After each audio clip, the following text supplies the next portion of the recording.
Chosen one. Tonight, heaven interrupts the noise around you. You are not here by accident. You did not stumble onto these words casually. This very moment is sacred ground. God has pressed pause on distractions to whisper something that will change your life. You stand at the edge of a page, never written before. And tonight, heaven's hand begins the first stroke of the greatest chapter of your story. You have felt the weight of waiting. You have endured seasons where prayers seemed unanswered, where silence felt louder than promises. There were nights when your tears became your only prayer, and mornings when strength felt far away. Yet the fact that you are still here, still breathing, still searching this alone, is proof that God has preserved you for something more. The Word of God declares in the book of Joshua, chapter 1, verse 9, "Be strong and courageous. Do not be afraid. Do not be discouraged. For the Lord your God will be with you wherever you go." Hear this deeply. Your waiting was never wasted. Like the eagle learning to stretch its wings in hidden valleys before it soars above storms, your hidden years have been preparation. You have been in training even when it felt like exile. You are not weak. You are storing up strength. Let me tell you of one, chosen one. For years they prayed for breakthrough. Doors shut again and again. Their life felt like standing in front of locked gates with no key. Friends moved on. Opportunities slipped away. But in the silence, God was shaping them. And when the right time came, when their heart was forged in fire and their faith unshakable, the very gate that once mocked them swung open. What once felt like delay revealed itself as divine timing. Their story is not theirs alone. It mirrors yours. Tonight, God is writing your own opening chapter. Think of your life as a book bound in heaven. Previous chapters held pain, rejection, false starts, but those are not the final pages. The author of your life has taken the pen again. Imagine his hand writing fresh lines across your destiny. This is not ink that fades, not words that can be erased by man, not a story that can be stolen by the enemy. These are eternal words. And tonight, your new chapter begins.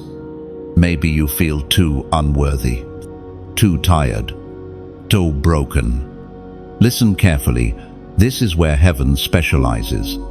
Broken vessels become the brightest lamps. Scarred hands become the strongest testimonies. What once was weakness now turns into a weapon against the very darkness that tried to silence you. Do you see it? God is not looking for the perfect, but for the available. And you? Yes, you are available tonight. Picture this, a canvas stretched wide, blank and waiting. Every failure, every delay, every mistake you thought ruined your life. They were simply brushstrokes preparing the backdrop for the masterpiece. The brightest colors show only when the canvas first bears darker shades. This is your life. And God, the master artist, lifts his brush to begin. And so I ask you, will you step into this moment? Will you allow God to write, even if it means letting go of the pen you've been clutching tightly? Because this chapter is not about survival, it is about soaring. Do not scroll away and miss the timing of heaven. This night is not ordinary. Destiny has interrupted your routine when the world sleeps. Heaven writes when others waste their nights. You will remember this as the night everything shifted. Chosen one. Hear me clearly, you are being invited. Heaven calls you to witness the unfolding. All God needs is your yes. All he asks is your surrender. and your yes tonight will echo into every tomorrow. This is your moment. Lift your eyes, straighten your shoulders, take a deep breath and say it aloud in your heart. Lord, I am ready for this chapter. If these words reach into your soul, let it be known. Like this message, share it with someone who needs it, and subscribe so you don't miss what heaven is pouring out. But most importantly, leave a mark right now. Comment the number 999 below as a prophetic act, declaring, I step into my new chapter tonight. Empty, and remember this when you type it. You are not just pressing keys. You are sealing a covenant with heaven. Your fingers move, but your spirit responds. This simple act becomes a doorway, a mark in eternity that says, I am ready. I will not turn back. I claim what is mine. Chosen one. Let heaven see your faith tonight. Your scars are not stains that disqualify you. They are living testimonies that prove you survived what should have destroyed you. Every wound you carry whispers a story of nights you thought you would not make it, of days when despair tried to drown you, of hours when no one else saw the silent battles raging within. Yet here you are, still breathing, still standing, still chosen. There is something powerful about scars. They tell the truth without words. They remain when the pain is gone. Like signatures of survival etched onto your soul, they speak louder than polished victories. Because scars reveal the cost of faith, the price of endurance. When others see the surface, God sees the depth, the hidden strength formed through fire. You may have wondered why your life could not be smooth, why you had to take the long road when others seemed to walk easily. It is because God was writing a testimony that would carry weight. Smooth lives rarely inspire, but the life scarred and yet still shining becomes a beacon for generations. A chosen one once shared their journey. For years, they felt broken beyond repair after betrayal shattered their trust. Each day felt like walking barefoot over shattered glass. Yet time passed, and slowly the fragments of their heart were stitched back together. When they looked back, they no longer saw only pain. They saw evidence that God had carried them through what they once thought impossible. Their scar became their message. Their testimony brought healing to others who thought they were beyond hope. This is what your scars will do. They are not signs of weakness. They are weapons against lies. Every time the enemy whispers, "You will never recover," your scars answer, "But I already have." We are reminded through the writings of David in the Psalms. Chapter 30, verse 5. Weeping may last through the night, but joy comes with the morning. Your scars declare that night has ended. The dawn is breaking. Consider the imagery of a cracked vessel filled with oil. When light shines, the cracks allow beams to escape, brighter than if the vessel were flawless. So it is with you. Your scars are cracks where the light of God shines through most brilliantly. They are places where others can see Him. Not just you. Some of your scars are invisible, hidden behind laughter or silence. Perhaps no one knows the battles you have fought in secret. And yet, those unseen scars are no less powerful. They are threads woven into your character, giving depth to your compassion and weight to your words. People will listen to you not because you are perfect, but because you understand. The story of Job reflects this truth. Stripped of everything, his life seemed ruined beyond repair. But his endurance birthed a testimony that still speaks centuries later. His scars did not erase him. They elevated him into eternal witness. What felt like destruction was preparation for restoration that doubled his blessings. In your own way, you have walked through fire, and you did not come out empty. You carry treasures only fire can reveal: resilience, wisdom, compassion, and a voice that trembles with authenticity when you tell others they, too, will make it through. Sometimes you look at your scars and see failure. God looks at them and sees faith. Sometimes you see reminders of shame. God sees reminders of survival. You see what was lost. He sees what was gained. Think of a battlefield monument. Stones stacked high where soldiers once bled. People visit and remember. In the same way, your scars are monuments in the landscape of your soul. They stand tall, reminding both you and others. Here, a battle was fought. Here, God gave victory. You are not defined by the wounds you received. You are defined by the God who healed you. The world tries to hide scars, to cover them with makeup, distraction, or silence. But heaven says, display them, not with pride in the pain, but with gratitude for the healing, because when others see your scars, they realize healing is possible for them too. So, when you trace the lines of your past, do not flinch. When you remember the nights of sorrow, do not hide. Those nights produced a dawn, and that dawn still shines. Your scars are your sermon, written on the canvas of your own life. Chosen one. Let this truth sink deep. Your scars do not chain you. They crown you. They are not the end of your story. They are the opening paragraphs of the greatest chapter God is now writing. And remember this, every scar glows under heaven's light. They whisper, you made it through. They sing, you will rise again. They shout, your story is not over. Rejection has followed you like a shadow. People you trusted turned away. Opportunities slipped from your hands. At times, it felt like the world had placed a sign on your back that read, not chosen. You carried the sting of doors slamming shut, wondering what was wrong with you.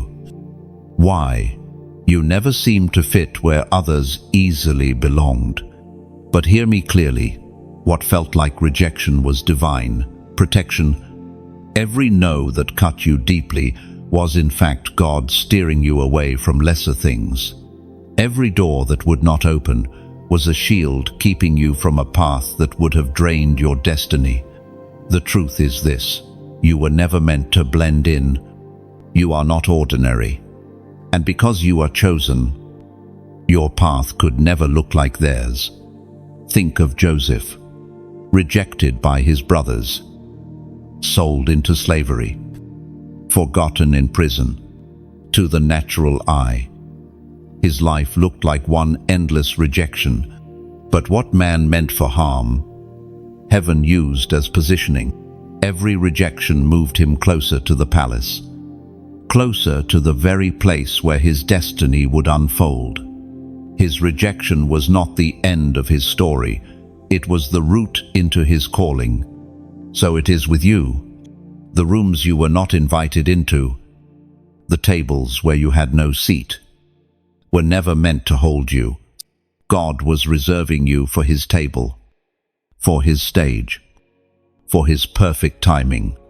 What others withheld from you cannot compare to what God is preparing for you.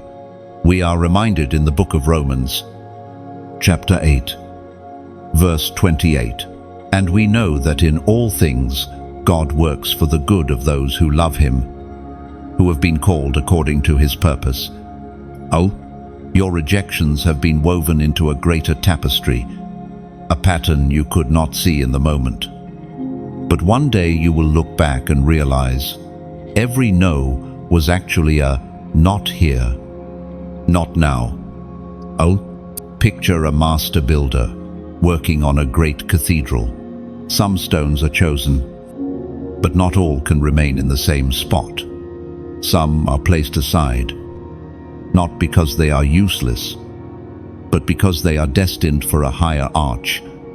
That was you. Set aside, not cast away, chosen for a placement that others cannot fill. Perhaps you have felt the ache of being overlooked in relationships, in work, in family. But what you did not see was heaven's hand removing what would have become a chain. Some friendships ending saved your spirit. Some opportunities denied spared your peace. You lost what you thought you needed, but you kept what mattered most: your anointing, your assignment, your calling. Do not despise the places you were not wanted. Instead, thank God you were hidden until the right season. Seeds are covered in the soil, unseen, uncelebrated, sometimes even forgotten. But when the time comes, the very ground that buried them becomes the stage for their growth. That is the mystery of your rejection. It was actually the soil of your preparation. Chosen one. Understand this. Rejection is not a verdict. It is a redirection. It does not define your worth. It reveals your worth. It shows that your destiny is too great to be confined to small spaces. So as you listen now, let your heart breathe. Release the bitterness of being left out. Forgive the rooms that did not welcome you. Bless the people who turned their backs, because their rejection gave you the space to hear heaven's acceptance. Now, let this moment be marked by a declaration. I invite you to type these 3 words in the comments. I move forward. And as you do, understand what it means. You are no longer chained to the no's of yesterday. You are stepping into the yes of heaven. Your comment becomes more than words on a screen. It is a prophetic act, a way of aligning your spirit with the truth. You are not rejected. You are chosen, redirected, and protected. When you declare, I move forward, you are releasing the weight of past rejection. You are saying, I refuse to stay where they left me. You are saying, I will not measure my worth by who walked away. You are saying, I believe God's acceptance is greater than man's rejection, and heaven hears it. Angels take note of it. This is not just about healing, it is about stepping boldly into your appointed path. What seemed like rejection has become proof that you are set apart for something far greater than you imagined. Your scars and your rejections together are forming the very testimony that will open doors no man can close. There is a strength within you that you have not yet fully seen. For too long, the enemy has tried to bury it under layers of doubt, fear, and delay. You have walked through seasons where you felt powerless, like a flame flickering in the wind. But tonight, the hidden strength begins to awaken. What you thought was buried is in fact alive, waiting for the appointed moment to rise. Strength often hides in places of breaking. Consider the seed pressed deep into the soil. To the eye, it looks dead, covered, forgotten. Yet beneath the surface, life is forming, roots are stretching, and power is building. When the time comes, the very soil that pressed it down becomes the force that propels it upward. That is what has been happening to you. The pressure, the weight, the silence, it has been shaping a strength that will soon surprise even you. The scriptures speak through the second letter to the Corinthians, chapter 12, verse 9. My grace is sufficient for you, for my power is made perfect in weakness. Do you see it? The very weakness you despised is the place where God is magnifying his power. Hidden strength does not mean you never felt weak. It means that within your weakness, heaven was constructing resilience. There is a story of a chosen one who always saw themselves as fragile. Life had bruised them. Voices around them told them they would never overcome. Yet when a storm came, a storm that shook everything, they discovered something astonishing. They did not break. They stood. Their knees trembled, but their spirit held firm. That was the moment they realized their strength had been hidden all along, waiting for the storm to reveal it. This is your story too. Storms are not signs of weakness. Storms are stages for hidden strength to emerge. Without pressure, you would never know what you carry. Without resistance, muscles never grow. Without challenge, faith never sharpens. And so, the battles you have endured were never meant to destroy you. They were meant to reveal what lies inside you. Think of iron placed in the fire. It glows. It bends. It looks fragile. But once cooled, it becomes stronger than before. Your trials have been the furnace where God tempered your spirit. You thought you were being undone, but you were being reforged. That is why you are still standing today. Sometimes strength does not look like loud victories. Sometimes it looks like quiet endurance. The world often sees strength in power, noise, or domination. Heaven sees strength in the one who keeps walking, keeps believing, keeps praying, even when tears blur their sight. That kind of strength terrifies the enemy because it cannot be easily shaken. Your hidden strength is also your hidden authority. When you rise tomorrow, when you speak hope into someone's life, when you pray over your family, darkness trembles because of what you carry. You may not even fully recognize it yet, but the spirit world knows it. That is why the battle against you has been so fierce. The enemy only fights hard where great power is about to be revealed. Imagine a lion cub in the wild. At first glance, it seems small, harmless, even playful.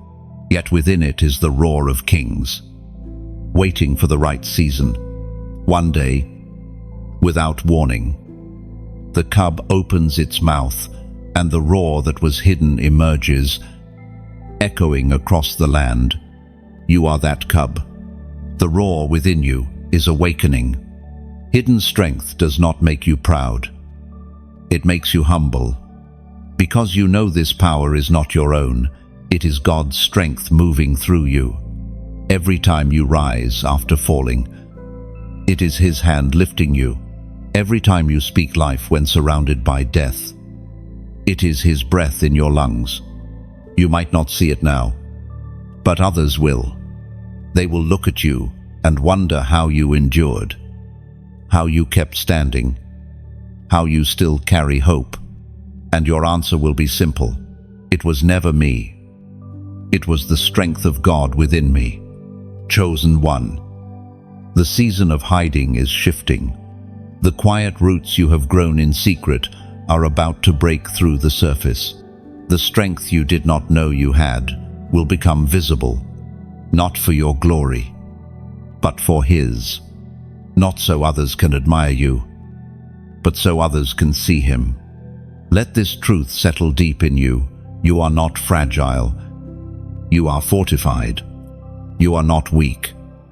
You are a vessel of divine strength. Every battle you survived is proof. Every tear you shed is testimony. And every breath you take from this moment forward is a roar against darkness. Hidden strength awakens now. The battle for your crown has been fierce. You have wondered at times why the opposition against you felt so relentless, why life seemed harder for you than for others. But here is the truth. The greater the crown, the greater the resistance. You carry something rare, something weighty, something that darkness has tried desperately to stop. That is why you have felt the fire so strong. It was never because you were weak, but because you were chosen. Think of a crown forged in fire. Before it rests on the head of a king or queen, it must pass through heat, shaping, refining. The gold must be purified, the jewels carefully set. If the crown could speak, it would say the fire hurt.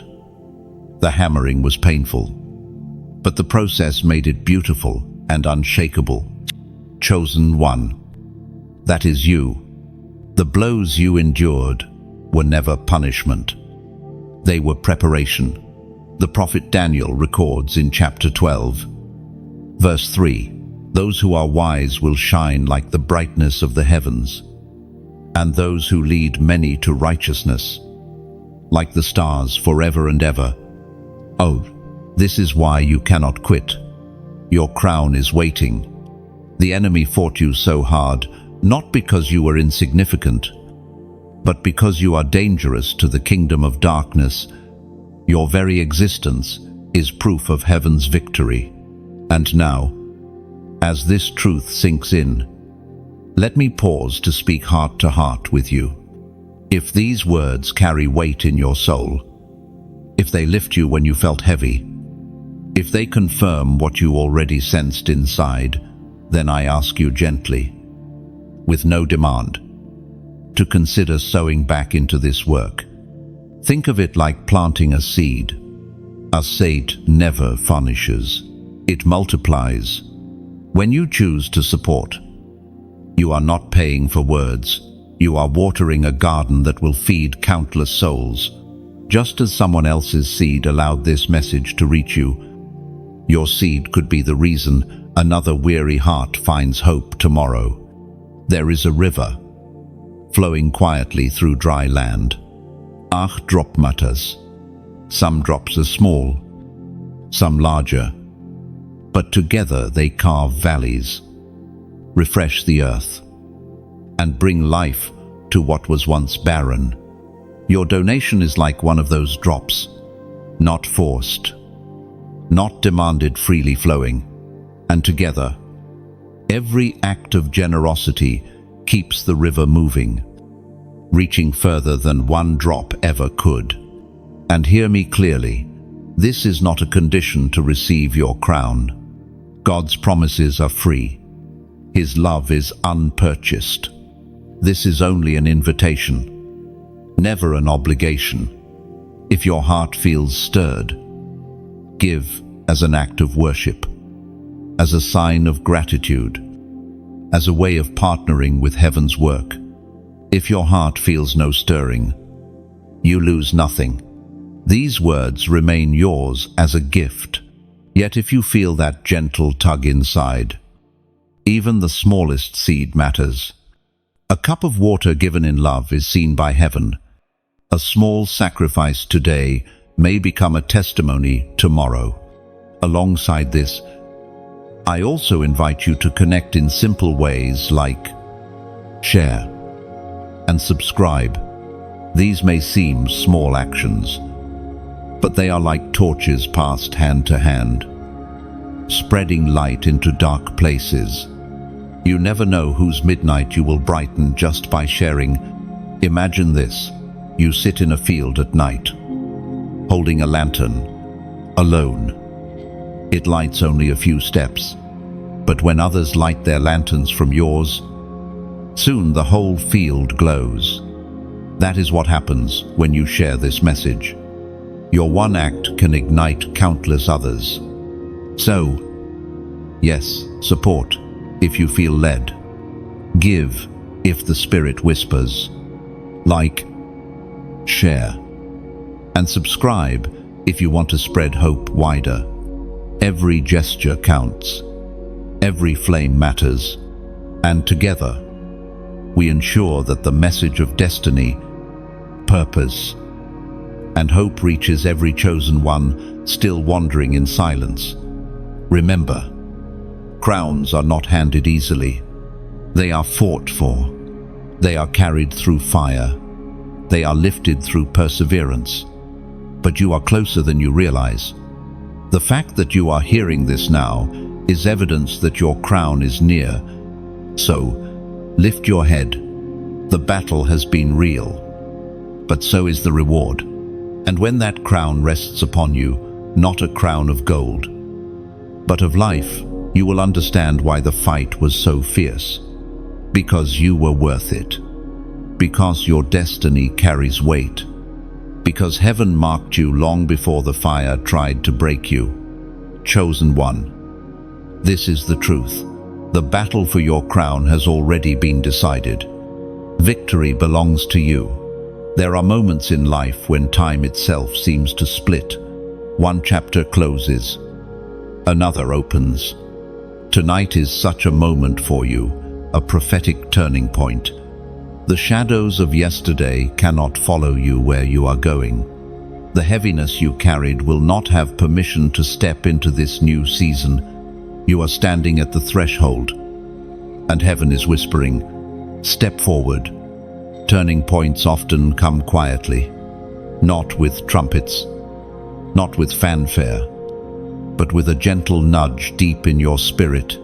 It may look like an ordinary night, but in the unseen realm, angels are moving, assignments are shifting, and your name is being spoken. You feel it, you cannot quite explain it. But you know, something is changing. Think of Israel as they stood at the Jordan River, 40 years of wilderness behind them, the promised land before them. To many, it looked like just another river, but to heaven, it was the line between wandering and fulfillment. That crossing was their turning point. And tonight, the Jordan before you is not water, but choice. Will you step into what God is offering, or remain where you have been? Scripture says in the book of Hosea, chapter 6, verse 3, let us acknowledge the Lord, let us press on to know him. As surely as the sun rises, he will appear. He will come to us like the winter rains, like the spring rains that water the earth. Do you feel the imagery? Just as rain transforms dry ground into fields of life, God is about to drench your weary places with new beginnings. Every dry prayer, every barren dream, every silent season, you will see them watered. This is not the end of you. This is the renewal of you. Let me share a story of another chosen one. They lived many years with disappointment, carrying dreams that seemed forever delayed. They thought maybe God had forgotten them. But one night, an ordinary evening like this one, something shifted. Not in the world outside, but inside. A deep knowing filled their spirit. It's time. Within months, doors that had been sealed opened effortlessly. Connections aligned. Delays broke. What they thought would never come happened, suddenly. Looking back, they always said, that night was my turning point. Enzent, your story carries the same fragrance. What looked like endless waiting has been leading to this pivot. Your wilderness was never permanent. It was a hallway leading to the room of promise. And the door you are standing before is about to swing wide. But here is the secret. Turning points require agreement. God can open the way, but you must step. He can write the invitation, but you must answer.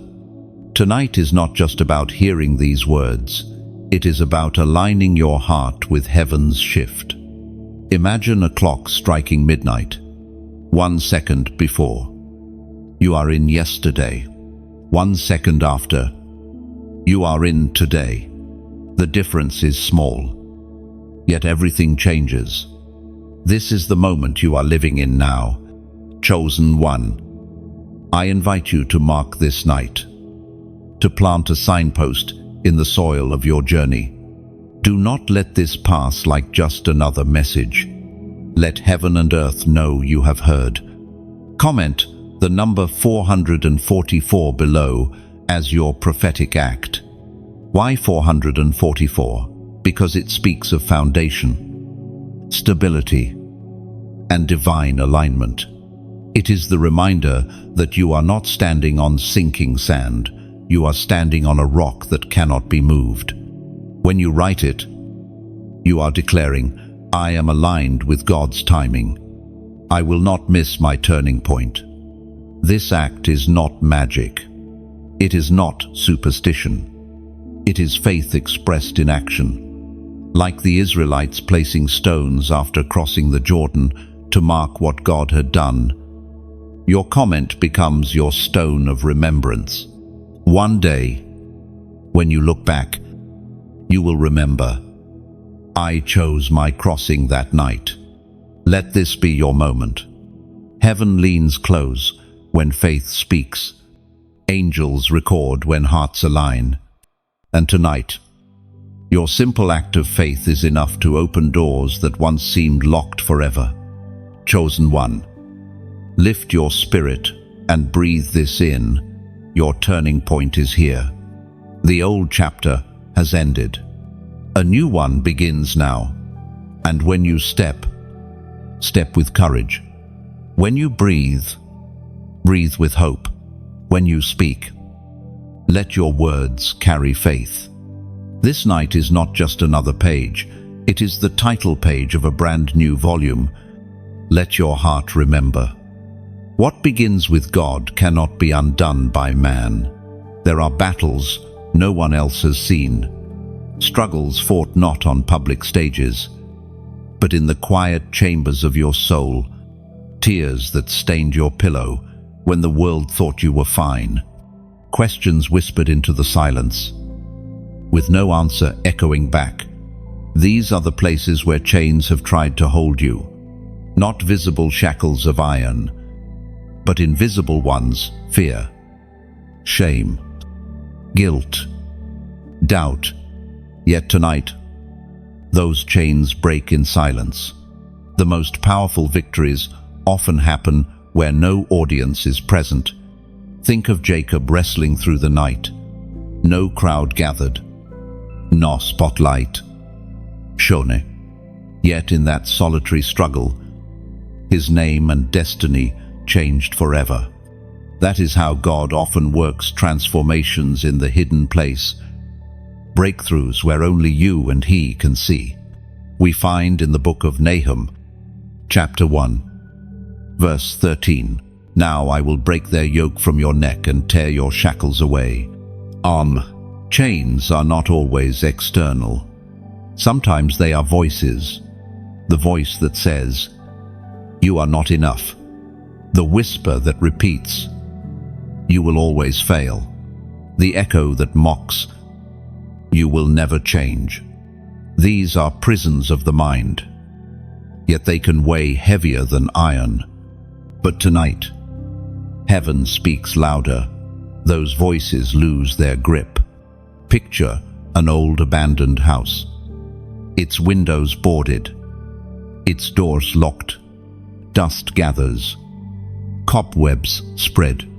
Yet once the boards are torn away and light enters, the space is transformed. This is your soul.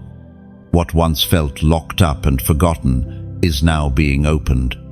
Light is streaming in. Fresh air is rushing through. Chains cannot survive in the presence of such light. I remember the story of one chosen one who lived for years under the weight of guilt. Every mistake became another link in the chain around their heart. They smiled in public, but carried heaviness in private. But in one quiet moment with God, no music, no preacher, no crowd, just silence, they felt something lift. It was not dramatic, it was gentle, but they knew the chains had broken. From that day, They walked lighter. That is the mystery of divine freedom. It often comes softly, like frost melting under the morning sun, like threads unraveling with a single pull. What once held you tightly simply falls away. Do not measure your deliverance by how loud it looks. Measure it by the peace you feel. If you wake up tomorrow with a lightness you cannot explain, know this: the chains have broken. These silent victories are the most intimate gifts. They cannot be explained easily, but they are undeniable. No one else may know what you have carried, but you will know when the weight is gone. And that knowing will change the way you walk, the way you speak, the way you live. The chains breaking tonight are not just personal, they are generational. Some of what tried to bind you did not even begin with you. Patterns of fear, cycles of addiction, shadows of brokenness passed down through family lines. But you are the line where it stops. You are the one chosen to break what others endured. Think of a chain stretched across generations, each link forged by pain, trauma, failure. Yet at one point, a single link shatters and the whole line falls apart. You are that link. The breaking in your life will echo forward, sparing those who come after you. Chains do not break by human strength. They break by divine intervention. And that is why tonight matters. You could never have freed yourself, but the one who walks with you is stronger than every shackle. His presence is enough to split iron, to silence voices, to lift burdens you thought you had to carry forever. So breathe deep. Notice the lightness. Feel the shift. Heaven has been working in the silence, and the results will show in the days to come. Do not be surprised when you wake and realize that what used to trigger fear now meets calm. Do not doubt when shame tries to return, but finds no place to settle. Do not question when old patterns dissolve quietly without struggle. This is the fruit of chains broken in silence. Chosen one, remember this: freedom is not always loud, but it is always real. And tonight, you walk lighter. The silence itself becomes proof. When the chain is gone, peace takes its place. When the burden lifts, joy quietly returns.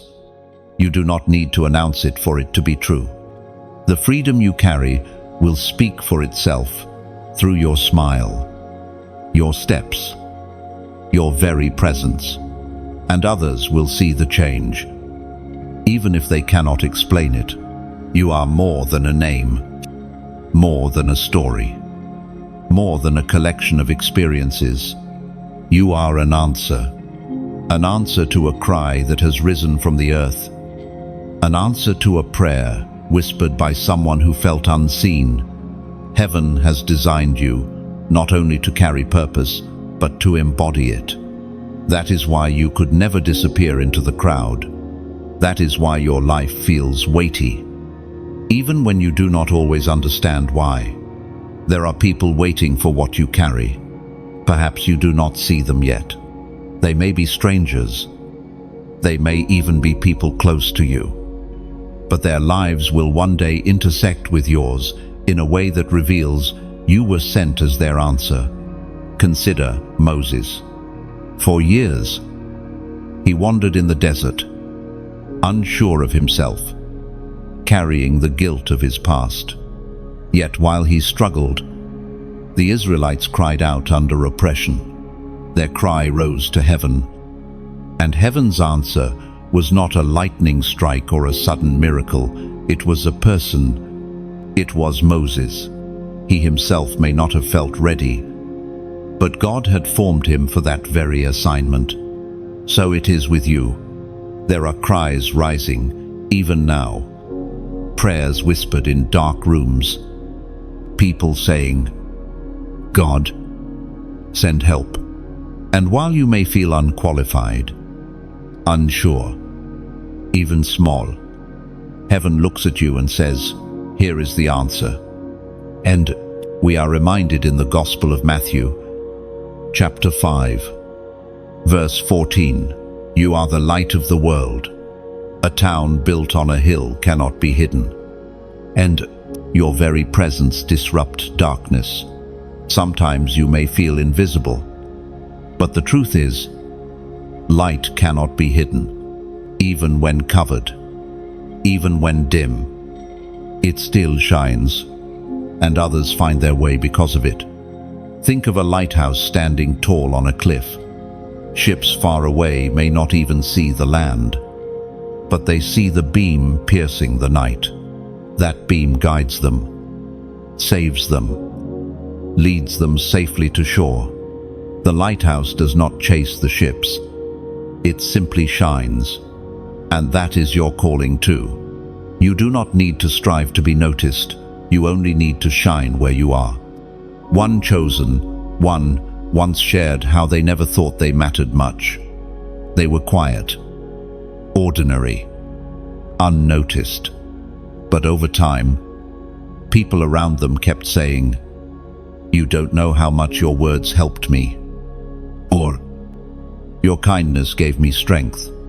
Slowly they realized they were answering needs they did not even know existed. And isn't that the mystery of being chosen? You become a living solution without even trying. But answers do not come without resistance. The enemy has tried to silence you, to convince you you're too small, too broken, too unworthy. He knows if you rise, others will rise with you. If you speak, others will find courage. If you walk in freedom, others will see the path. That is why the battle over your life has been intense. It was never just about you. It was about those connected to you. Picture a single spark in the dark, alone. It seems fragile, yet if that spark touches kindling, fire spreads. Soon the entire night is lit. You are that spark, and there are countless lives waiting for your flame. Chosen one. Being heaven's answer does not mean you will never feel weakness. It means your weakness is carried by a strength greater than yourself. It means that when you step out, you do not step alone. Heaven walks with you. And the one who sent you will not abandon you. There will be days when you wonder if your presence matters. Remember this: someone is breathing easier because of you. Someone has hope because you spoke. Someone's prayer was answered. The moment your path crossed theirs, that is the quiet power of being chosen. And though you may not always hear the impact, eternity records it. Every smile you gave, every encouragement you offered, every moment you carried light into darkness, it all ripples forward, shaping lives in ways you may never fully see until heaven reveals it. You are heaven's answer, not by accident, not by chance, but by design. And when heaven designs, it never fails. Your life is not random, it is intentional. Every path, every scar, every lesson has shaped you for this very role. You may not yet see the full picture, but the artist does. And soon, what looks like scattered strokes will reveal the masterpiece, a life chosen to bring light, healing, and hope. The temptation to look back is real. When the road ahead feels uncertain, the past, though painful, sometimes feels safer. You remember what was familiar. Even if it was broken, you replay old failures, old words, old wounds. Yet the Spirit speaks to you now. Do not look back. Looking back too long can paralyze you. Think of Lot's wife. The angels led her out of the city. But her gaze backward chained her to the place God was delivering her from. What should have been her beginning became her ending, because her eyes refused to release yesterday. The past has weight, but you were never designed to carry it into your future. We hear the echo of God's voice in the book of Isaiah, chapter 43, verse 18. Forget the former things. Do not dwell on the past. See, I am doing a new thing. Now it springs up. Do you not perceive it? Do you feel it? Something new is already rising. The danger is not that God will not act. The danger is that you will miss it because your gaze is fixed on what was instead of what is becoming. There was once a chosen one who could not stop replaying their failures. Each time an opportunity came, they whispered, I messed up before." Their eyes were locked on yesterday's ashes, so they kept missing today's fire. But the day they finally chose to lift their head, to stop rehearsing the old chapter, something broke. Doors opened. Confidence returned. They realized the past had been a prison only as long as they stared at its bars. Looking back distorts truth. The Israelites, once freed from Egypt, grumbled in the desert, remembering Egypt's food while forgetting Egypt's chains. When you keep turning back, even bondage begins to look better than freedom. That is the danger of nostalgia. It paints prisons as palaces. But your spirit knows the truth. You cannot walk into promise while clutching the ruins of yesterday. Picture yourself holding a jar filled with old ashes. It is heavy. It dirties your hands. But you keep carrying it because it feels familiar. Yet in order to receive the fresh oil God is pouring, your hands must be empty. Ashes must be released. That is what not looking back means. Opening your hands, letting go, and trusting that what is ahead will outshine what is behind. This does not mean your past was meaningless. It shaped you. It refined you. It taught you. But it is not your home. It is your history. And history must be honored, but not inhabited. Chosen one. If you are to walk fully into this next chapter, your eyes must face forward. Yesterday's failures cannot define you. Yesterday's successes cannot sustain you. The God who writes new stories waits to reveal what is next, but only to those who dare to look ahead. And so, let this moment be a declaration. Lift your spirit, steady your heart, and align your gaze with the future. Comment the phrase, "Eyes on ahead." And because when you type it, you are saying, my attention belongs to the future, not the past. You are declaring, my vision is not blurred by what is gone, but sharpened by what is coming. You are confessing, I will not be trapped in what was. I will be transformed by what is to come. This simple phrase becomes more than a comment. It becomes a vow that tonight you turn your head from yesterday and fix your gaze on the horizon of promise. And when you do, heaven sees, and chains that tried to pull you backward begin to lose their grip. Your future is waiting. Eyes forward. Step in. And understand this clearly. Keeping your eyes ahead does not mean forgetting your past.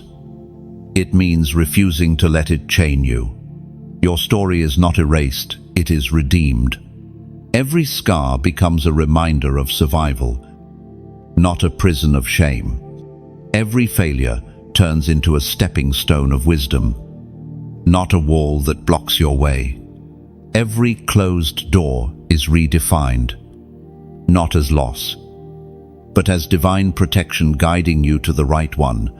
When you declare, eyes on ahead, you are stepping into agreement with heaven's perspective. You are aligning your heart with the truth that your best days are not behind you, they are in front of you. The past was a teacher, but it is not your destiny. Destiny calls you forward, not backward. And when you walk in that truth, every step becomes lighter, every tomorrow brighter. Chosen one. The horizon is glowing. Walk on. There are moments when heaven clothes you with what the world cannot give. Tonight, that mantle rests upon you, a mantle of fire. This is not a fire that destroys, but one that purifies, empowers, and declares your authority. You may not feel powerful, but the truth is this: your very presence unsettles darkness because you carry the flame of God. Moses encountered fire in a burning bush that never burned out. That fire marked him, shifted his identity, and launched his calling. Isaiah felt the fire touch his lips, and the weight of shame lifted as his purpose ignited. The early church waited in an upper room, and tongues of fire rested upon each one of them, filling ordinary people with extraordinary courage. And now, that same fire rests on you. The Word of God reminds us in the book of Hebrews, chapter 12, verse 29, "For our God is a consuming fire." This fire is not to harm you, but to burn away what cannot remain. Fear melts before it. Doubt dissolves in it. Shame evaporates when it draws near. What is left is a spirit unshakable, a heart courageous, and a voice ready to carry heaven's message. Think of the mantle as a cloak laid over your shoulders. At first it feels heavy, unfamiliar, but as you carry it, you realize it does not weigh you down, it lifts you. It reminds you that you are not uncovered, not forgotten, not ordinary. You are wrapped in heaven's authority. Wherever you walk, the mantle walks with you. But here is the mystery. A mantle is not only for you, it is also for those who will see you wear it. When Elijah's mantle fell to Elisha, it was not just a sign of inheritance, it was an invitation to walk in the same anointing, to continue the work, to expand what had begun. Your mantle of fire is not just for your life, it is for the lives your fire will ignite. Imagine standing on a mountain at night, holding a torch. The flame dances, sending sparks into the sky. From a distance, others see it. Some are drawn to it. Others light their own torches from it. Before long, what was once a single flame becomes a field of fire, spreading warmth and light in every direction. That is the beauty of your mantle. It is never meant to stay with one person. It multiplies. And here, allow me to speak with tender honesty. This flame you are receiving tonight, it must be carried forward. It cannot be hidden, cannot be left to flicker alone.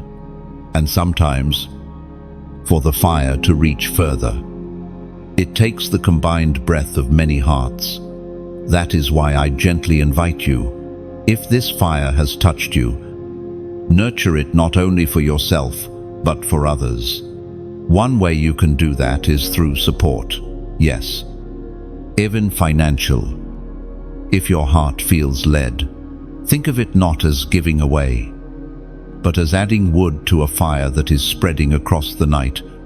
Every log placed, no matter how small, strengthens the flame, keeping it burning for the next weary soul who needs light. And if giving is not your path today, there are other ways to tend the flame.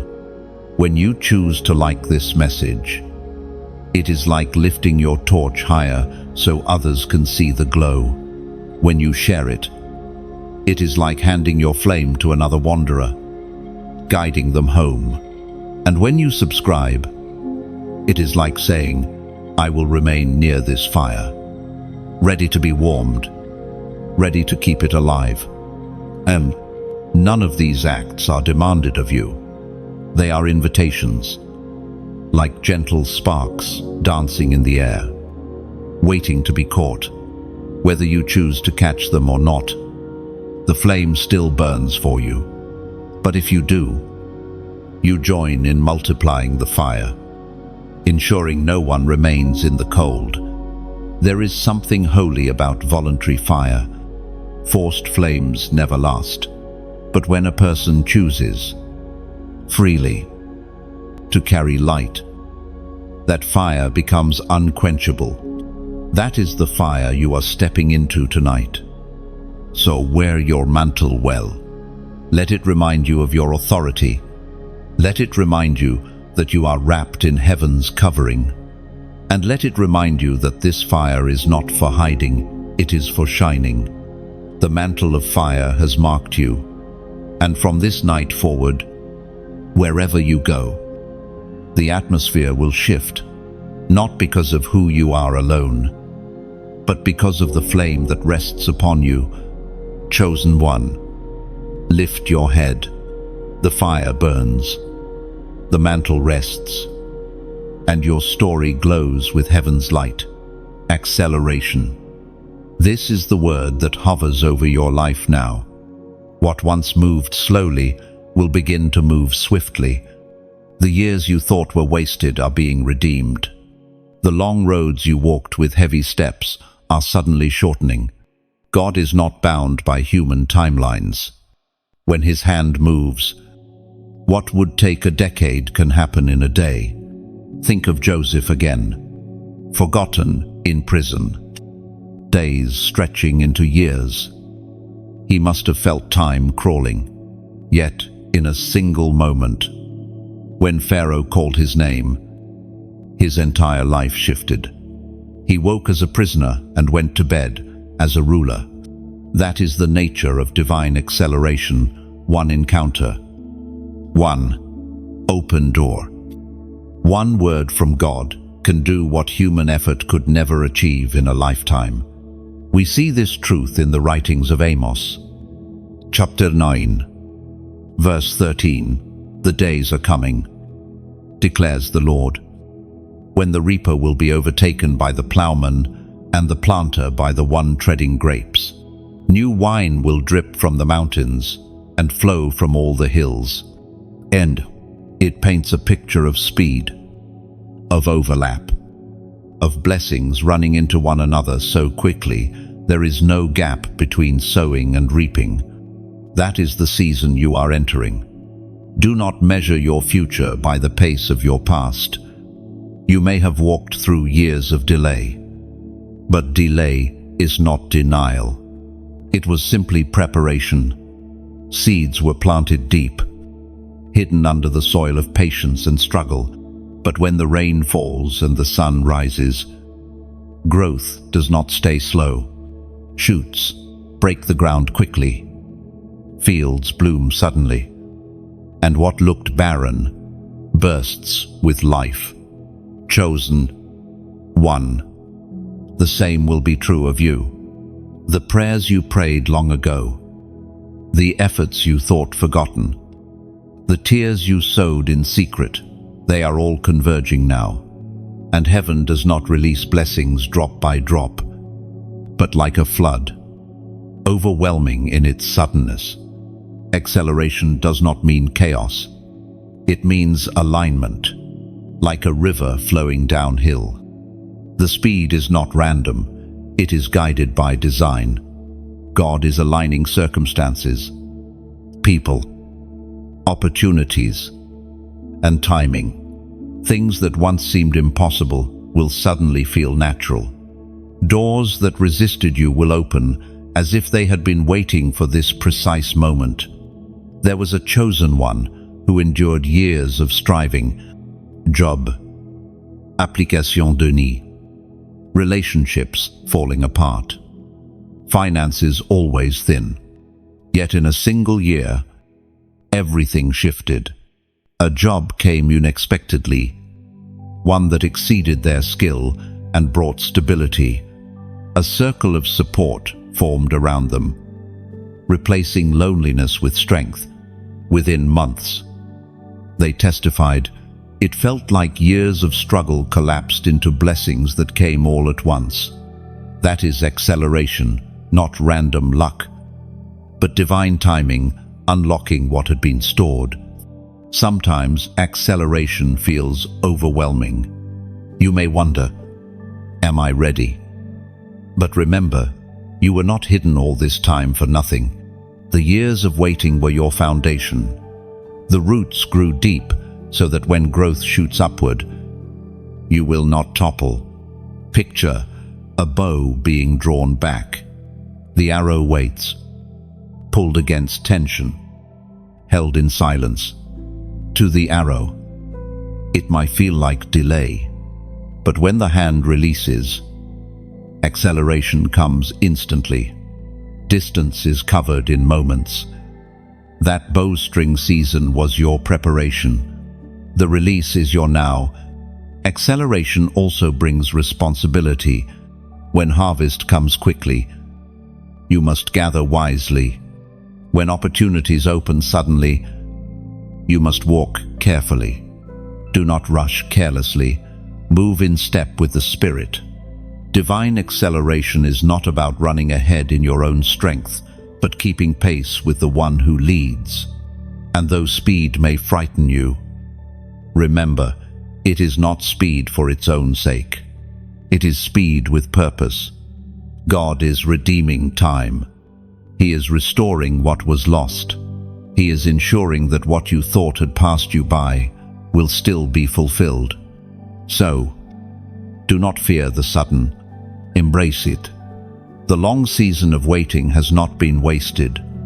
It has positioned you to carry what is now rushing toward you. Chosen one, your days of crawling are ending. You are about to run. And not just run, you will soar. You will see doors open faster than you can knock. You will find paths cleared before your feet, even step forward. You will watch as blessings overtake you. Not one by one, but wave after wave. This is the beauty of divine acceleration. It does not simply restore lost time. It multiplies it. What seemed wasted will return as abundance. What felt delayed will arrive right on heaven's schedule. Your season of sudden shifts begins now. There will always be voices that rise against you. Sometimes they come from people around you. Sometimes from within your own thoughts. Yet none of them have the final word. God Himself declares that your victory will not be private, it will be witnessed. Your enemies, seen and unseen, will watch as you sit at a table prepared by heaven. David knew this truth well. In his Psalms, he sang of God setting a feast before him, not in a quiet place of hiding, but right in the presence of those who opposed him. That is how God works. He does not simply remove the enemy, He transforms the battlefield into a banquet. We read in the book of Psalms, chapter 23, verse 5, "You prepare a table before me in the presence of my enemies. You anoint my head with oil, my cup overflows." Oh, this is not just poetry. It is a revelation. The table is not about food. It is about vindication. It is the evidence that God has chosen you, blessed you, and lifted you in a way no opposition could prevent. Think of Esther. For years she was hidden, her identity unknown, her destiny unspoken. Yet, at the right time, she was elevated to a position where those who plotted against her people had to watch her stand in favor. Her very presence became the answer that silenced her enemies. So it will be with you. The very ones who doubted you, dismissed you, or worked against you will see the undeniable mark of God's favor upon your life. Not because you sought revenge, But because God delights in making his chosen ones shine, picture a long table stretched across a hall. Candles flicker, dishes gleam, cups overflow. At the head of the table sits the one who called you. Around the table, blessings are laid out: peace, joy, provision, honor. And watching from the shadows are the enemies who once whispered, "You would never make it." They cannot touch the table. They cannot stop the feast. They can only watch as you partake. This moment is not about pride. It is about testimony.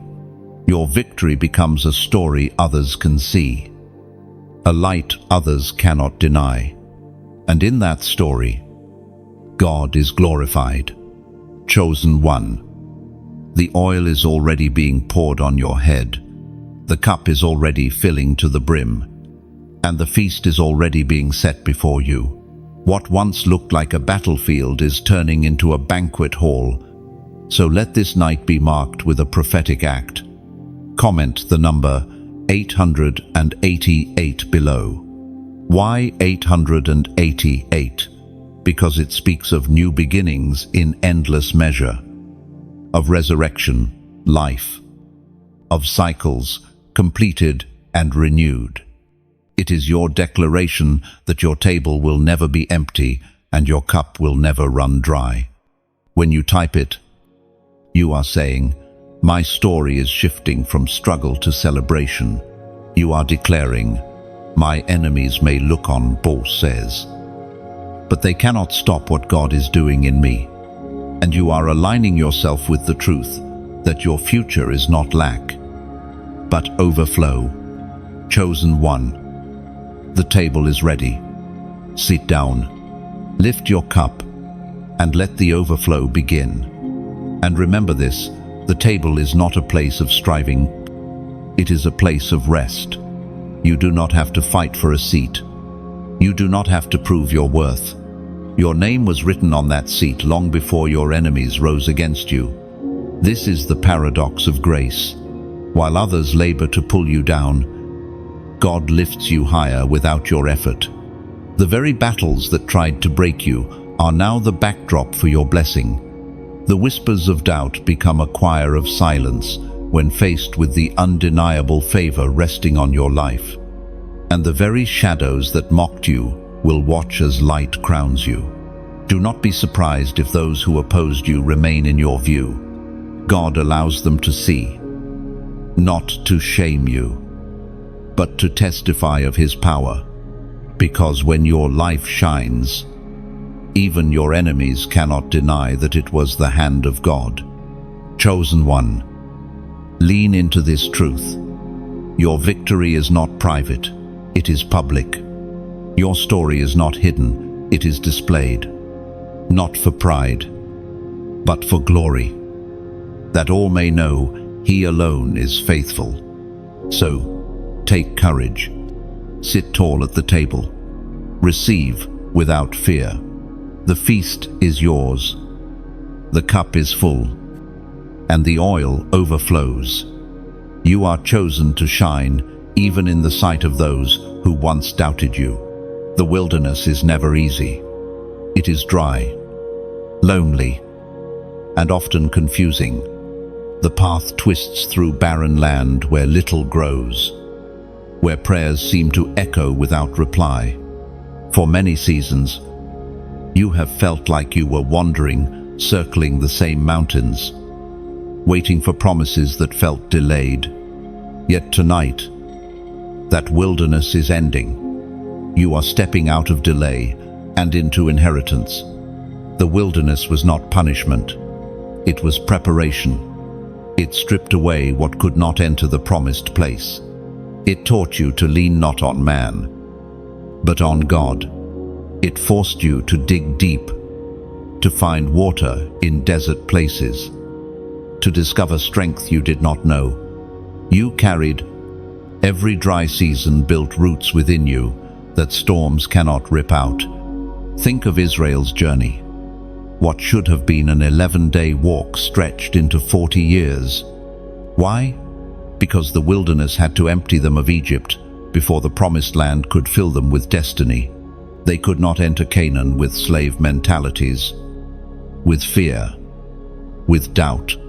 The desert became the furnace where faith was forged.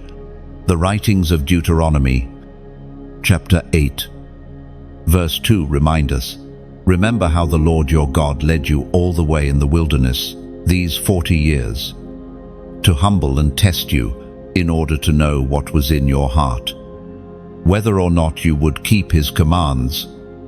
In 4, your own wilderness has been the same. It humbled you. It tested you. It revealed what was inside. And though at times you thought you would not survive it, you did.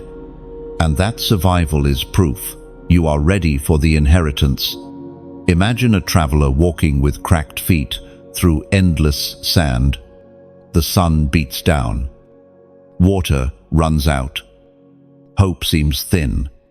Yet suddenly, the dunes part. And there before them is a valley bursting with green, a river winding through, fruit hanging from trees. That is the shift from wilderness to promise. The very land that once seemed barren gives way to abundance. So it is with you. The years of silence and wandering are opening into fulfillment. The doors you knocked on that did not open will seem small compared to the gates now swinging wide. The ground that once refused to yield will overflow with fruit. One chosen. One once shared how they endured a long wilderness, 10 years of unanswered prayers, of loss, of questions. Yet when the season shifted, everything seemed to bloom at once. Opportunities multiplied, relationships healed, provision flowed. Looking back, they said, "The wilderness taught me who God was. The promise showed me what he can do." And do not despise your wilderness. It carved rivers in your soul, and now those rivers will water your promise. It shaped you into someone who knows the value of abundance, someone who can steward blessings without forgetting the giver. The wilderness also separated you. While others rushed ahead, you were kept back. Not because you were forgotten, but because God was saving you for the right moment. Delay was his way of ensuring you would not settle for less than his best. Chosen one. The shift is here. You are leaving the sand for fertile soil. You are stepping from wandering into arrival. You are crossing from not yet into now. And when you look back, you will see that even in the wilderness, God was with you. His cloud covered you by day. His fire warmed you by night. His manna sustained you when nothing else could. He was faithful then, and he will be faithful now. So take this next step boldly. You are not entering empty-handed. You carry the wisdom of the desert, the scars of survival, and the strength of endurance. These are treasures more valuable than gold, because they will anchor you in the land of promise. Chosen one. The wilderness ends here. Step into your inheritance, and carry this assurance with you. What once starved you will no longer starve you. The land ahead is not dry. It flows with milk and honey. Where you once scraped for drops, rivers will now overflow. Where you once prayed with empty hands, you will now lift hands full of answered promises. This shift is not only about blessing, it is about identity. You are no longer a wanderer. You are no longer a struggler lost between deserts. You are an heir stepping into possession, a child stepping into the Father's gift. And the God who walked with you through sand will walk with you now through green valleys. The wilderness was temporary. The promise is eternal. Chosen one. Your inheritance is here. Embrace it fully, without fear, without hesitation. There are moments in history when heaven makes an announcement, not a whisper, not a hidden sign, but a trumpet blast that echoes through the earth and spirit alike. Tonight is such a moment. Heaven's trumpet is sounding over your life. It is declaring that the old chapter has ended and the new one has begun. It is not a suggestion, it is a proclamation. When a trumpet sounds, it is never by accident. In the ancient days of Israel, trumpets marked holy convocations, battles about to begin, and victories already won. They summoned people to gather, to move, to remember. The sound was both warning and promise, both preparation and celebration. That is what is happening now. The writings of the prophet Joel, chapter 2, verse 1. Declare, blow the trumpet in Zion, sound the alarm on my holy hill. Let all who live in the land tremble, for the day of the Lord is coming. This is not the trembling of fear, but of awe. When heaven's trumpet sounds, the earth shifts. Atmospheres realign. What was hidden comes to light. What was delayed is released. Chosen one. Heaven has announced your season. Angels are moving at the sound. The hosts of glory are positioning themselves around you, ensuring that nothing and no one can hinder what God has decreed.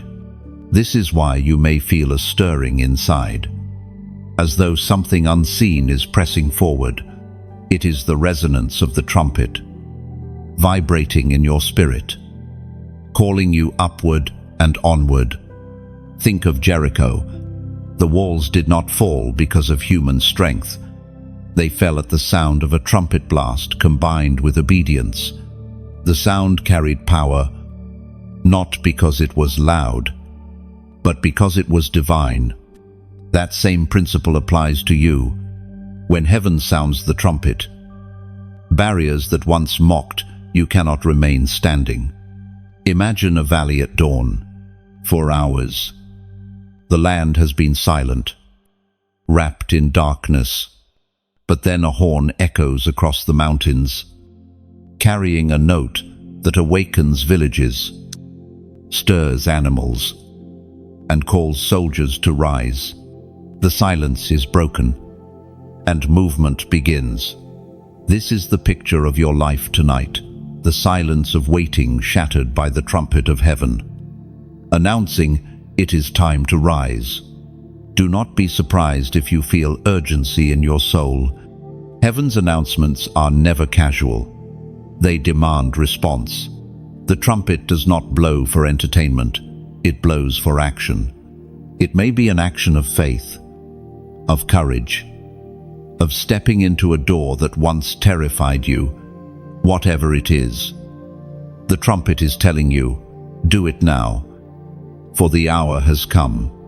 There was once a chosen one who had lingered too long in hesitation. Fear kept them rooted in place, though opportunities called. Then, one night, they felt as if heaven itself shouted in their spirit. Move. They obeyed, and everything shifted. The right people appeared. Resources aligned, and paths opened. Later, they said, it felt like a trumpet sounding over my life. No, so it is with you. What you sense stirring is not random emotion. It is heaven's proclamation that delay has expired. The trumpet also carries assurance. In ancient battles, soldiers could be scattered across fields, uncertain and weary. But when the trumpet sounded, they knew where to rally, where to run, where their commander stood. In the same way, heaven's trumpet reminds you, you are not alone, you are not lost, and your commander is near. This announcement is not merely about personal blessing, it is about alignment with a greater story.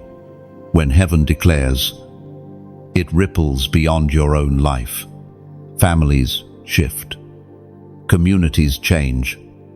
Even nations feel the reverberation. You may think you are small, but when the trumpet sounds, your obedience becomes part of something much larger. Chosen one, heaven's trumpet has sounded over you. It has announced your season, called forth your destiny, and shattered the silence of delay. Do not fear the sound. Embrace it. Walk forward with courage, for heaven has already declared your victory. The announcement has been made. The new chapter has begun, and this sound is not faint. It will not fade. It will echo in your decisions, reminding you to be bold. It will echo in your steps, urging you to keep moving when fear tempts you to pause. It will echo in your prayers, igniting faith that refuses to shrink back. The trumpet is more than sound. It is seal. It marks the shift heaven has ordained, and no man can reverse. You may not see everything yet, but you will feel it. The air around you is different. The weight of delay has lifted. The atmosphere of promise is here. Even creation responds to the trumpet doors unlock. Barrières craquent, hearts open, and paths straighten. Chosen one, stand tall under this announcement. Your season has been declared. Your name has been called. Your destiny has been sounded from heaven's horn. Do not walk, timidly walk, as one who knows the trumpet has spoken. The heavens have proclaimed it. Now the earth will witness it. There are treasures heaven has entrusted to you, not gold or silver, but something greater: truth, wisdom, and light that can touch lives. To carry this, you must guard it, for the enemy would love to see it stolen, twisted, or wasted. But the mantle on you is too precious to be left unprotected. Tonight, the Spirit whispers, guard what you carry. Think of a flame in the night. It glows, fragile yet powerful. If you shield it, it can grow, warming others, lighting paths. But if you leave it exposed, the winds may try to snuff it out. That flame is your calling. Guard it, not with fear, but with reverence. Paul wrote to Timothy about this very thing. In his second letter, chapter 1, verse 14, we read, guard the good deposit that was entrusted to you. Guard it with the help of the Holy Spirit, who lives in us. The good deposit is the gift of God in your life. Your voice, your compassion, your resilience, your testimony. These are treasures that the world desperately needs. But treasures must be watched over. A crown, once given, must not be left unattended. You have carried much. You have endured seasons that taught you value through pain.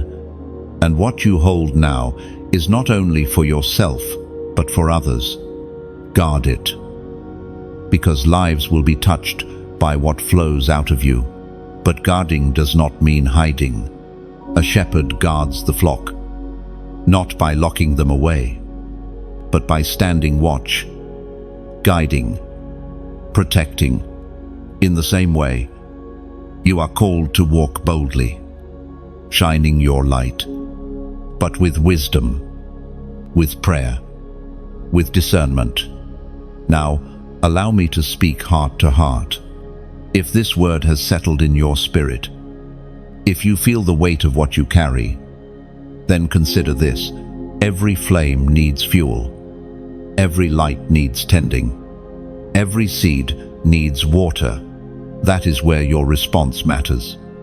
When you choose to like this message, it is as if you are adding oil to the lamp, helping the flame to burn brighter, ensuring it will not flicker out too soon. When you share it, you are passing the flame into another hand, ensuring someone in darkness finds their way by the light you helped spread.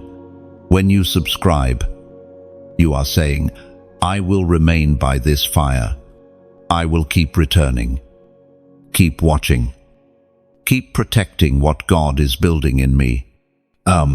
When you give, even in small measure, it is like placing fresh wood on the fire, not forced, not demanded, simply voluntary. Every log matters. Even the smallest branch keeps the fire alive through the night. Your donation becomes part of the fuel that allows this flame to continue burning, reaching lives you may never meet. And if this word resonates in you, leave a simple comment. I guard the flame. And it may look small, but it is like leaving a mark on the wall of the city, saying, I am awake, I am watching, I am protecting what God has entrusted to me. Your words become a stone of remembrance, a witness that you have chosen to stand guard over the treasure placed within you. None of these acts are obligation. They are invitations, simple, voluntary, beautiful, the same way a passerby may stop at a lantern in the dark, shielding it from the wind. Your act of support shields this work, allowing it to shine longer and farther. And as you do, remember you are not just protecting what I speak, but also what you carry, because in tending the flame of others, your own grows stronger. In pouring oil, your lamp shines brighter. In sowing seeds, your field multiplies. Guard what you carry, and one of the ways you guard it is by surrounding yourself with fire, with light, with community, with encouragement. You are not alone in this journey. Picture an ancient watchman on a city wall. Through the night, he holds a torch, scanning the horizon, guarding the gates. His flame not only keeps him awake, it signals others in the distance. That is you, your flame, faithfully guarded, will be a signal to others that hope is alive, that light has not gone out, that the crown is still being prepared. So, let us walk together in this. Let us guard the fire, the mantle, the crown. Let us keep watch until the dawn breaks. Chosen one, you are entrusted with much.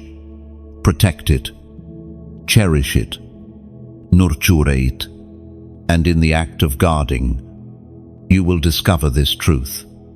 What you guard will one day guard you, and when that day comes, the flame you preserved will rise higher, brighter, and stronger than you ever imagined, lighting paths not only for you, but for generations yet to come. Overflow. This is the word that hovers over your life now. You have known emptiness. You have felt lack. And you have endured seasons of drought. But what once was barren is about to overflow. Heaven does not measure as man measures. Where man sees scarcity, God sees opportunity. Where you saw emptiness, He saw a vessel waiting to be filled. Overflow means more than enough. It is the cup that runs past its brim, the river that bursts its banks, the harvest that outweighs the barns. It is God not only answering prayers, but answering them in such abundance that you cannot contain it. The scriptures declare in the book of Malachi, chapter 3, verse 10, "Test me, says the Lord, and see if I will not open heaven's floodgates and pour out blessing beyond measure." Your season of scraping by is being exchanged for a season of surplus, not because you have earned it, but because God delights in blessing his children. Think of a widow in Zarephath. With only a handful of flour and a little oil, she prepared for death. Yet when she trusted the word of the prophet, her jar did not run dry. What she thought would be her last meal became the beginning of overflow. Chosen one, you may feel like your jar is nearly empty, but heaven is whispering, watch closely, for overflow is at hand. Overflow is not always financial. It can be peace that passes understanding, joy that fills every corner of your soul, strength that rises when you thought you had none left. It is relationships restored beyond expectation, doors opening wider than you dreamed, creativity flowing where once you felt blocked. Overflow touches every part of life, not just one. Picture a desert after rain, the ground, cracked and thirsty, drinks deeply, and soon flowers bloom where none had been seen for years. That is what overflow does. It transforms the landscape. Where once there was only survival, now there is beauty. Where once there was silence, now there is song. There was once a chosen one who lived many years in lack, always just enough to survive, never enough to rest. But one season shifted, opportunities multiplied, friendships deepened, and doors opened. They testified, "It felt like I had been living on drops of water, and suddenly a river ran through my life." That is overflow, not a trickle, but a flood. Overflow also carries responsibility. A river that bursts its banks must be guided, or it can cause damage. In the same way, God blesses not so you can hoard, but so you can pour into others. Your overflow is not only for you, it is for those who are thirsty around you, for those who prayed for a drop and find themselves drenched by the spillover from your life. This is why you endured emptiness. Those seasons taught you compassion, taught you to recognize hunger in others, taught you that overflow is not to be wasted, but shared. Imagine holding a basket under a fruit tree. One by one, ripe fruit falls until the basket is full. Then more falls, rolling to the ground because the basket cannot contain it. That is your life in this season. You will have enough not only to be sustained, but to give freely, joyfully, abundantly.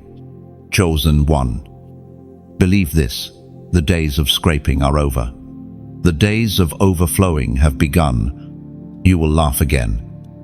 Not because you forced joy, but because it bubbled up, unstoppable. You will rest again. Not because the burden disappeared, but because peace flooded you beyond explanation. You will dream again. Not cautiously, but boldly, because the river of God is carrying you further than your feet ever could. Overflow is your portion. Let it come. Let it flood. Let it change everything. And when it comes, do not shrink back as if you are unworthy.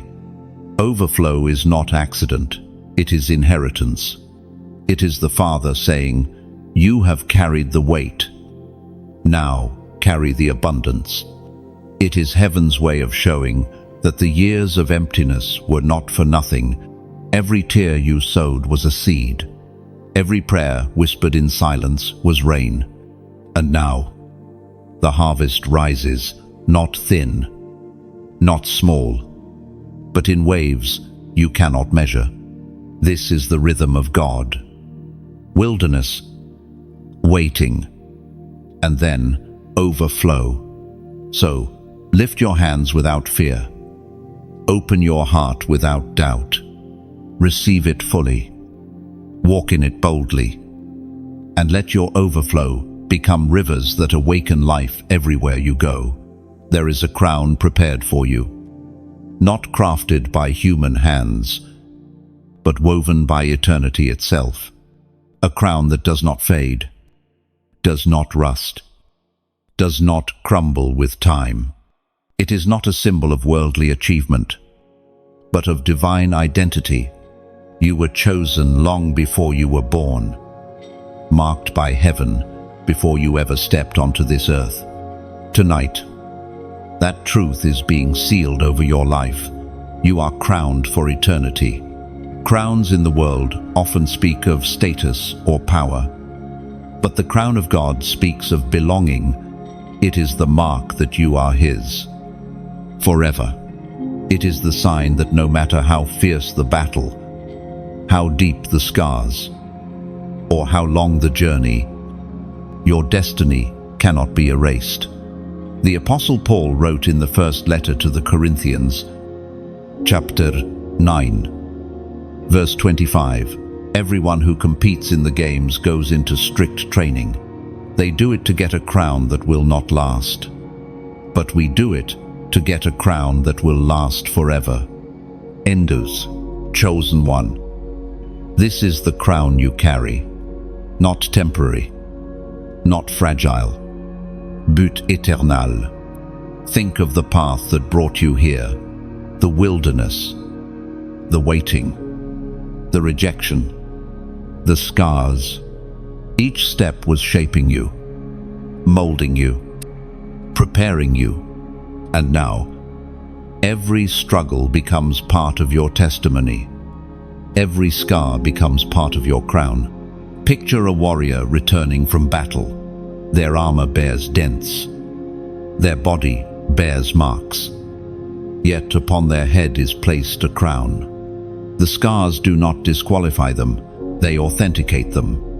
The crown is not despite the scars, but because of them. This is your story. For you are not crowned in weakness, but in victory, not crowned in obscurity, but in revelation. You are crowned as one who endured and overcame. There was once a chosen one who lived under constant doubt. They questioned their worth. They questioned their purpose. Yet through every storm, they refused to let go of hope. And when their season shifted, it became clear. Their faith had been their victory all along. Their crown was not given for perfection, but for perseverance. So it is with you. Heaven does not wait for perfection to crown you. Heaven crowns the faithful, the ones who refused to surrender, the ones who clung to the promise when everything said, "Let go." The crown is also a mantle. It carries authority. When a king or queen wears a crown, it is not only a symbol of identity, but of responsibility. Your eternal crown is not just a reward, it is a calling. You are entrusted to shine, to guide, to carry light into dark places, to stand as evidence that God still chooses, still saves, still redeems. Imagine walking into a room, not with pride, but with quiet confidence, knowing you are crowned. Not everyone will see it with their eyes, but in the spirit, it radiates. Atmospheres shift when you enter because you are not walking in your own strength. You are walking in the authority of one marked by eternity. And the beauty is this: no one can take this crown from you. Not failure, not rejection, not the enemy, not even your own doubts. It is sealed by heaven. It rests upon your life, anchored by grace. This crown also points you forward. It is eternal, which means even when earthly chapters close, your story does not end. Your crown is a promise of unending life, of joy that cannot be stolen, of victory that cannot be reversed. Chosen one. Let this truth sink deep. You are not ordinary. You are not forgotten. You are crowned, marked, sealed for eternity. Lift your head, straighten your shoulders, feel the weight, not of shame, but of glory resting upon you, and walk as one who knows heaven has written your name, and no darkness can erase it. You are crowned for eternity, and this is only the beginning, because eternity is not something that starts when this life ends. It has already begun. Every step you take in faith is part of eternity unfolding. Every prayer whispered in the night echoes forever. Every act of love, every seed of kindness, every stand you took for truth, it all shines like jewels in your crown. The crown is not just about the end, it is about the now. It is heaven's reminder that your life is bigger than your present struggles, brighter than your present shadows, and stronger than your present fears. Chosen one, walk in that truth. Your crown is secure, your story is eternal, and the light of your destiny will never fade. Chosen one, we have walked together through every chapter, every scar, every battle, every promise. And now we stand at the end of this message, but not the end of your story. In fact, what waits ahead of you is brighter than anything you have seen before. You are not finishing, you are beginning. Tonight, heaven has written a new chapter over your life. You are crowned, you are chosen, and you are unstoppable. Carry that truth into every sunrise, and let it become the rhythm of your days. And now, with sincerity, I ask you to consider this. If this message has spoken to you, then tend the flame so that it may keep shining for others. When you like this message, it is as though you are placing another stone on the altar, strengthening the foundation so the fire burns higher. When you share it, it is like sending out a lantern into the night, guiding someone else who is stumbling in the dark. When you subscribe, it is as if you are saying, I will remain by this fire. I will keep watch. I will not let it go out. When you choose to give, even the smallest gift, it is like pouring oil into the lamp fuel that keeps the flame alive long after this moment ends. Nothing is forced, nothing demanded. It is an act of love, freely given. And heaven always multiplies what is given in love. And finally, leave a simple comment. I choose my crown. Let it be your final seal, your mark in the story we have shared, your testimony that you will not shrink back, you will rise. Chosen one, your destiny is written, your steps are ordered, and your future is overflowing with light. Walk boldly. The greatest chapter has already begun.